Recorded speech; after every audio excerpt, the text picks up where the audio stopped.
Good morning. It is Tuesday morning, the 5th of March, 2013. Here's all the news it's worth talking about in Panama today. La Prensa has got their teeth on a bone like a Rottweiler. They're talking about this, the funding that is given by the executive government to the deputies in the National Assembly and the money that's spent from a thing called the PAN. It's the National Assistance Program. And the amount of money that the government has spent on these things in the last several years. Now, the headline is, they're selling backpacks from a boutique.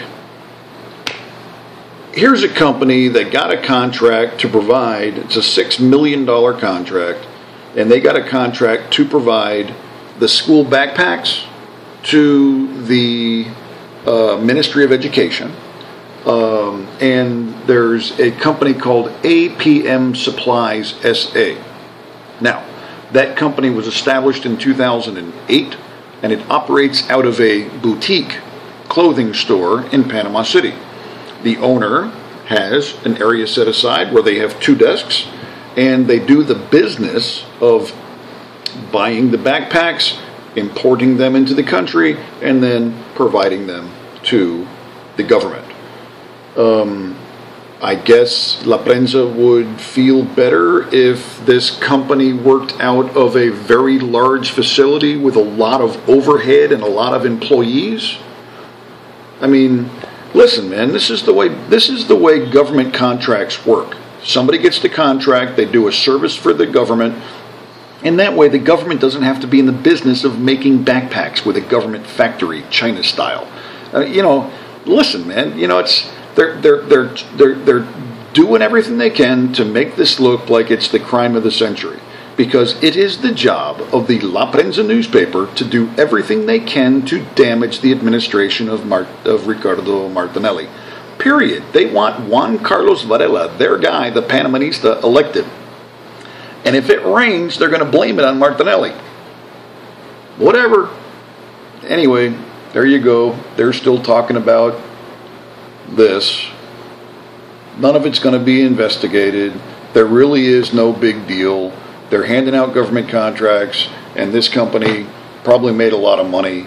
The kids got their backpacks, and to me it's basically a non-story. But for them, it's headline news, front page. Let's scream and yell about it. Whatever.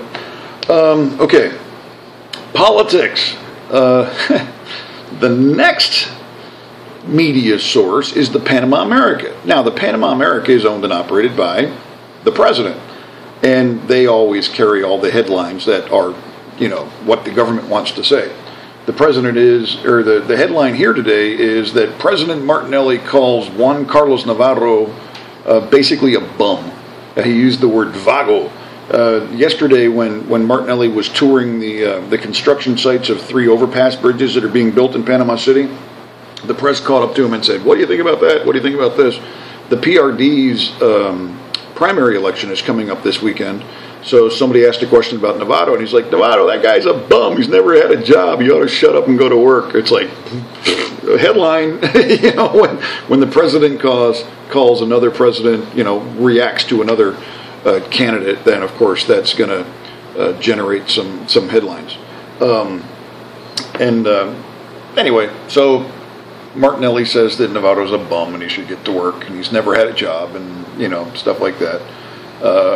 Over the weekend, or just recently, what did he say? Something like he's a pretty face, like he's basically an empty suit. He's like, "Look at me, I'm ugly, and you elected me, and look at all that I've gotten done." And what he was saying, it was when Navarro was the mayor of Panama City for 10 years, he basically did nothing in 10 years. He's like, "Show me one thing that guy did in 10 years that's still around."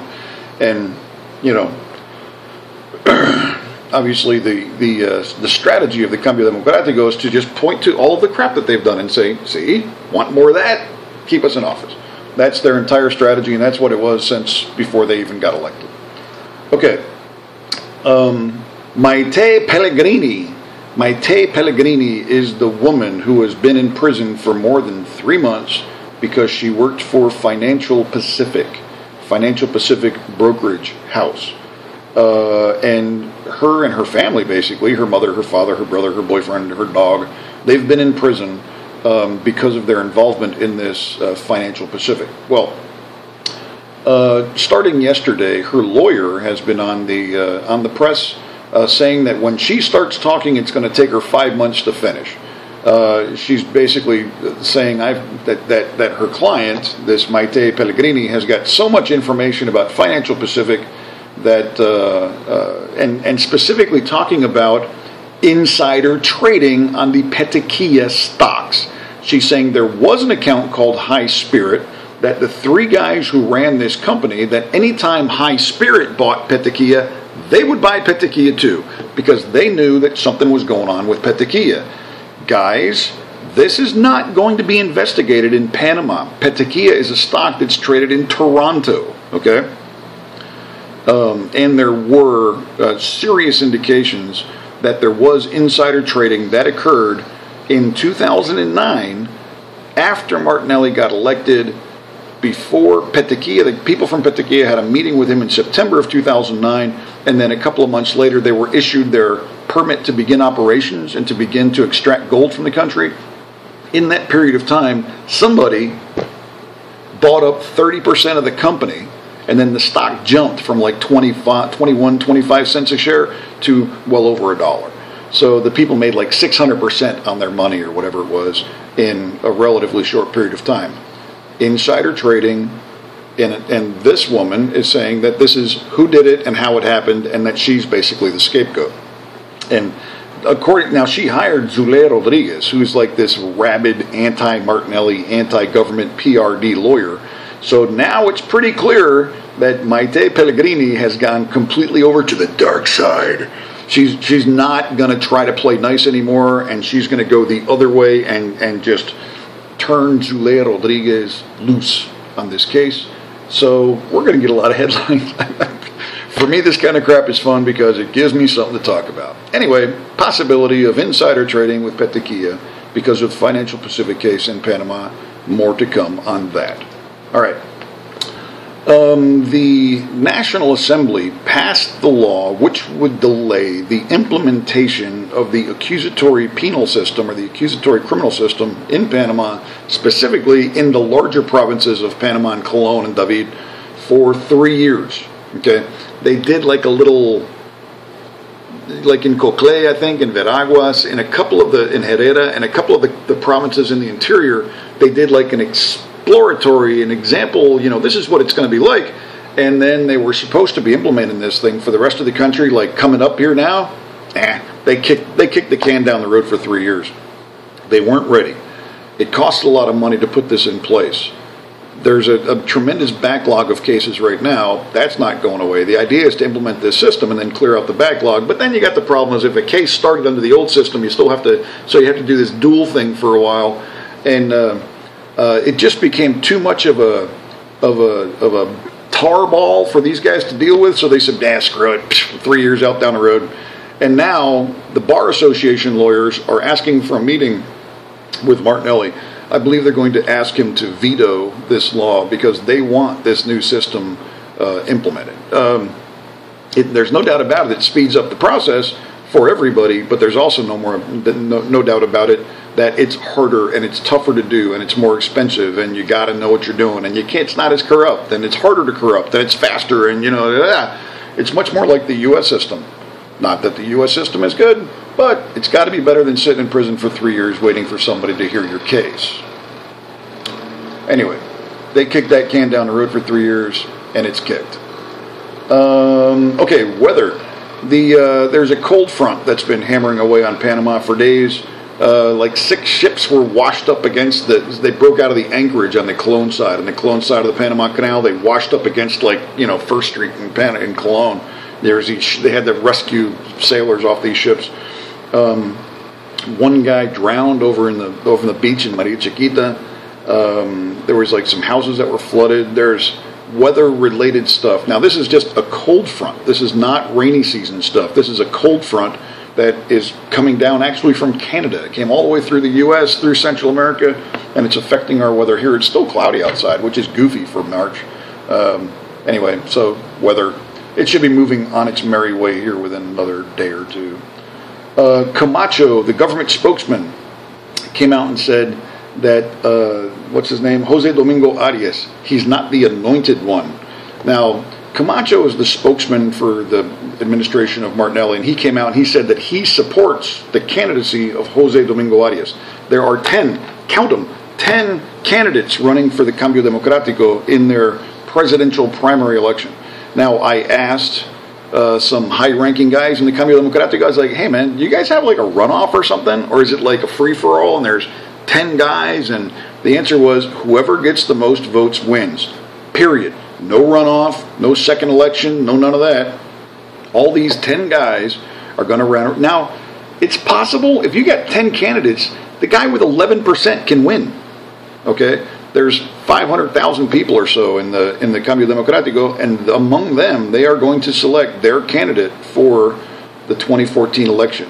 That primary is held in May. There's 3 primaries that still have yet to be held. Sunday is the PRD. They're going to vote for Navarro.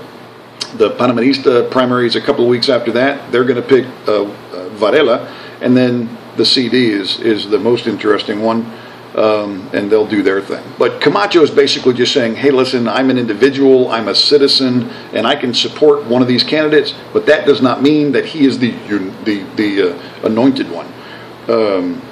And the scuttlebutt is that Ricardo Martinelli is supporting Romulo Rux, his candidacy. But that, again, is just rumor. Where are we? Okay, the truckers from Costa Rica and Central America have basically closed the passage of cargo and transport over the border between Costa Rica and Panama. This has been going on for, 5 days now? And the losses are mounting. We're now up to an estimated 1.2 billion, with a B, loss of commercial traffic that should have gone across the border in this period of time. There's 600 vehicles stranded. 290 of them are Panamanian drivers, and this situation is getting worse. Now, what they're complaining about is they're complaining about abuses by the Panamanian border control Senefront guys, where they'll run their trucks, they'll check the drivers, to see if they're wanted by Interpol. Doesn't take a second. What's your name? Jose, whatever. You plug it into the system. If the guy's wanted for something, he'll pop up. They'll check the vehicle to make sure that it's cool. And the position of the Panamanian side is that they're just doing their job. They're enforcing Panamanian law. You don't like it, then you can't come in.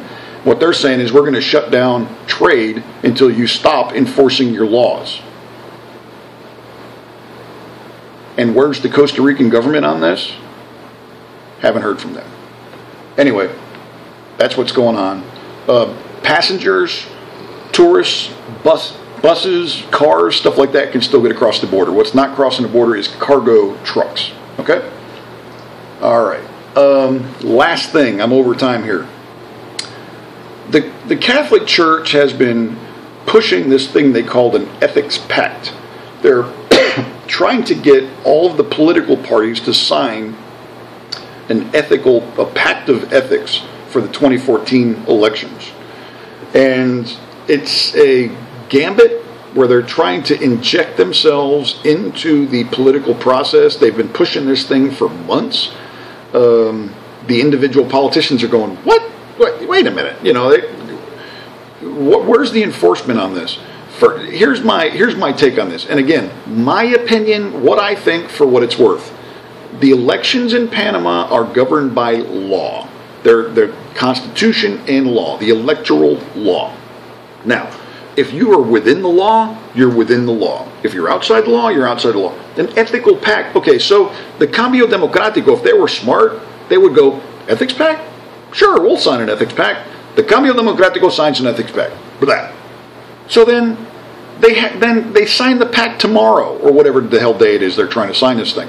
So then, in 2 months, they have their candidate. They have their primary election, and then the candidate emerges from those 10 people. One of them steps up and says, "Yeah, that was the party. Okay, I follow Panamanian law." These guys are not going to follow this thing anyway. I mean, even the guys who are most wanting to sign this thing are the ones that don't have a chance of winning, like Varela.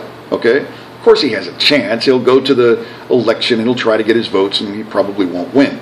But they're the ones that are trying to get leverage against the Cambio Democrático. Anyway, that's a thing that's going on. All right, I am way over time. That's all the news today, Tuesday, the 5th of March, 2013. Have a great day. Thanks for watching. Bye.